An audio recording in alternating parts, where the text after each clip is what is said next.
मौसम से जुड़ी जानकारी और लाइव मौसम खबरों के लिए हमारे YouTube चैनल को सब्सक्राइब करें और बेल आइकॉन दबाकर हर अपडेट पर रखें नजर। नमस्ते दोस्तों, स्काई मेट वेदर में एक बार फिर आपका स्वागत है। मेरा नाम महेश पलावत है। इस वीडियो में मैं मौसम की जानकारी के साथ साथ जो बंगाल की खाड़ी में एक लो प्रेशर एरिया बनने वाला है उसके बारे में डिस्कस करूंगा। तो पहले वहीं से शुरुआत करते हैं। तो अभी तक क्या है कि अप्रैल के महीने में, अप्रैल और मई और जून के भी शुरुआती दौर में कभी कभी साइक्लोन बन जाते हैं। ये सीजन होता है और इसमें बंगाल की खाड़ी ज्यादा एक्टिव होती है, अरब सागर भी एक्टिव होता है लेकिन इतना ज्यादा एक्टिव नहीं होता। और उसके बाद मानसून आ जाता है और जो सी सरफेस टेम्परेचर है थोड़े से सबसाइड हो जाते हैं क्योंकि बारिश वगैरह होती है, नमी वाली हवाएं आ जाती हैं, बादल आ जाते हैं। तो क्या होता है कि मानसून में साइक्लोन बहुत ज्यादा कम बनता है। जब मानसून खत्म हो जाता है तो अक्टूबर के आखिर से लेकर के अक्टूबर, नवंबर, दिसंबर दूसरा साइक्लोन सीजन होता है जो बंगाल की खाड़ी और अरब सागर को प्रभावित करता है। ज्यादातर साइक्लोन जो होता है वो जो बंगाल की खाड़ी में बनते हैं वो क्या होता है कि साउथ चाइना सी या जो पश्चिमी प्रशांत महासागर है वहां से जो टाइफून वगैरह आते हैं उनका रेमिनेंट्स जो होता है, यानी उनके अवशेष जब इसको पार करते हैं। आप देखेंगे ये थाईलैंड वगैरह है और ये जो इंडोनेशिया, ये जो थाईलैंड और उसके आसपास के इलाके हैं, इन सारे इलाकों को क्रॉस कर करके जब साइक्लोनिक सर्कुलेशन यहाँ बनता है तो फिर ये बंगाल की खाड़ी आपने देखा बहुत बड़ा एक वाटर बॉडी है, एक तरह से बॉक्स जैसा बना हुआ है। तो यहाँ पर जब सी सरफेस टेम्परेचर ज्यादा होते हैं तो फिर से साइक्लोजेनेसिस होती है। जो cyclonic circulation low pressure area में तब्दील होता है क्योंकि जो समुद्री सतह के तापमान 29 डिग्री या उससे ज्यादा जब होते हैं तो वो अनुकूल होते हैं उसको और ज्यादा एनर्जी देने के लिए। तो क्या होता है कि हवाएं घड़ी की उल्टी दिशा में घूमती हैं और हवा ऊपर उठती है और साथ साथ जो मॉइस्चर फीड उसको मिलता रहता है। अगर ऊपर का जो आउटफ्लो है, यानी कि जब इस तरह से बादल ऊपर बने और ऊपर जो आउटफ्लो है वो अगर अच्छा है तो वो लगातार एनर्जी मिलती रहती है और वो साइक्लोजेनेसिस होती रहती है। और वो अगर सी ट्रैवल जैसे अगर यहाँ पर बनता है और सी ट्रैवल काफी ज्यादा मिल जाता है, उसको 5 या 4 या 5 दिनों का मिल जाता है या 6 दिनों का मिल जाता है, तो वो सशक्त होने की संभावना बन जाती है। और उसमें कई फैक्टर होते हैं।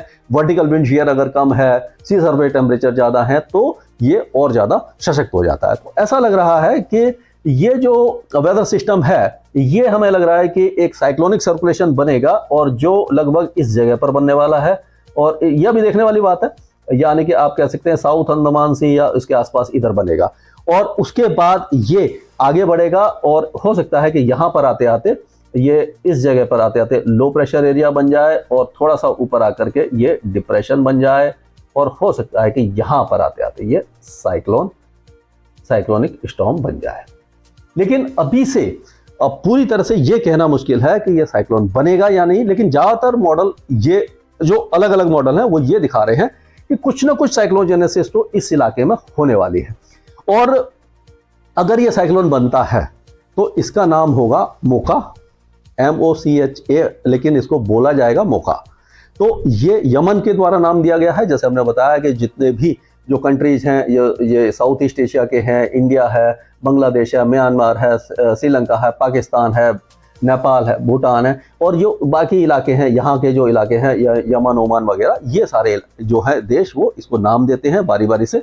तो ये नाम पड़ता है। तो अगला नंबर यमन के नाम का है, मोका का। तो अगर ये तूफान बनता है तो इसका नाम मोका होगा। लेकिन अभी इसका ये इंडिकेशन देना कि ये किस जगह पर जाएगा और क्या इसकी इंटेंसिटी होगी, अभी से थोड़ा सा इसके बारे में कमेंट करना थोड़ा सा अच्छा नहीं रहेगा क्योंकि ये चीजें चेंज होती रहती हैं। तो क्या होता है कि जब भी यहाँ पर कोई अगर वेदर सिस्टम बनता है तो उसका ये ट्रैक होता है। कभी तो वो इस तरह से जाता है यहाँ पर नॉर्थ आंध्र प्रदेश या उड़ीसा के ऊपर चला जाता है और कभी ये यहाँ पर आके और इस तरह से रिकर्व होकर के बांग्लादेश की तरफ जाता है और कभी और ज़्यादा रिकर्व हो जाता है तो ये म्यांमार की तरफ जाता है और कभी कभी ये बीच में अब बांग्लादेश को भी छू जाता है।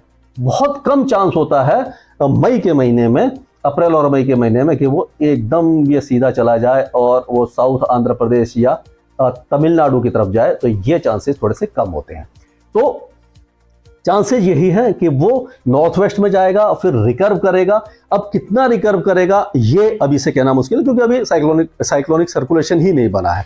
जब इसका 2-3 दिन के बाद क्या है कि जो मॉडल है और ज्यादा करीब आ जाएंगे और ये जो हमें उम्मीद लग रही है कि 5 या 6 तारीख को ये साइक्लोनिक सर्कुलेशन बनेगा, उसी समय लो प्रेशर एरिया बन जाएगा। 7 और 8 तारीख को ये well marked low pressure area या डिप्रेशन बन जाएगा और 9 तारीख तक ये डीप डिप्रेशन बन सकता है और 10 तारीख को अगर बनता है तो साइक्लोन बन जाएगा। तो इसके बारे में मैं लगातार आपको अपडेट देता रहूंगा और जैसे ही मुझे थोड़ा पुख्ता जानकारी मिलेगी तो जो प्रोबेबल ट्रैक होगा, यानी कि इसकी जो जगह होगी, किस जगह से जाएगा, किस जगह इंपैक्ट करेगा, कब पहुंचेगा, क्या इसकी स्पीड होगी, उसके बारे में मैं शुरू में एक ट्रैक बनाऊंगा।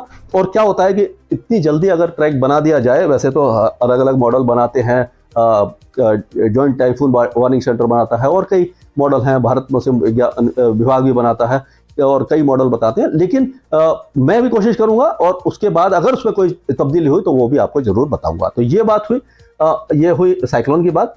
और अब बात कर लेते हैं कि वेदर क्या रहने वाला है। तो अब आप देख रहे हैं कि जो है 3 तारीख हो गई है, अब 2 दिन का और वेदर है जो पहाड़ों पर दिखाई देगा 2 या 3 दिन के लिए, और 2-3 दिन के लिए ही पंजाब, हरियाणा, उत्तर प्रदेश, दिल्ली, इन सारे इलाकों में रहेगा।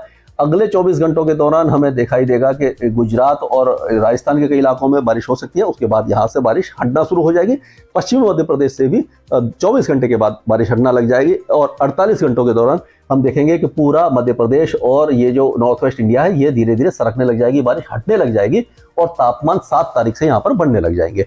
और बारिश की गतिविधियां इस तरह से आगे बढ़ेंगी, यानी पश्चिम से पूर्व की तरफ जाएगी और धीरे धीरे ये 7 तारीख तक या 6 तारीख तक ये पूरा जो हिंदुस्तान है इसको क्लियर कर जाएगी। नॉर्थ ईस्ट इंडिया में थोड़ी बहुत बारिश रहेगी, लेकिन साउथ इंडिया अभी भी बारिश दिखता रहेगा। ये जो ट्रफ है जो आपने देखा था, पहले यहाँ से आ रही थी फिर आगे, अब ये बिल्कुल पूरब में आ गई है। तो ये जो ट्रफ रेखा है ये यहाँ पर थोड़ा सा परमानेंट हो जाएगी। हो सकता है कि यहाँ पर एक साइक्लोनिक सर्कुलेशन बन जाए।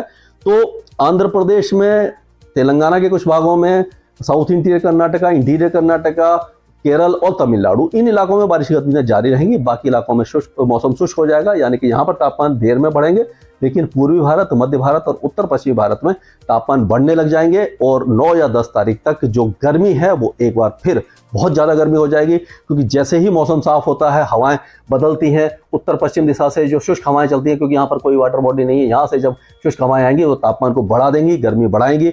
और 10-12 तारीख से हम देखेंगे कि हीट वेव कुछ इलाकों में अपना फिर से असर दिखाना शुरू करेगी और 40 डिग्री से ऊपर तापमान कई इलाकों में पहुंचने लग जाएंगे। तो हम कह सकते हैं कि ये जो वेदर सिस्टम है पूरे हटेंगे, उसके बाद अगले 10-15 दिन गर्म रहने वाले हैं। हालांकि बीच बीच में एक आध स्पेल हो सकता है, अभी से कहना मुश्किल है, लेकिन जो गर्मी के लिए आप तैयार हो जाइए, जिसका अभी तक इंडिकेशन दिया जा रहा था कि गर्मी आएगी, लेकिन अभी तक नहीं आई। अब ये गर्मी जरूर परेशान करेगी। स्काई मैट वेदर में अभी के लिए इतना ही।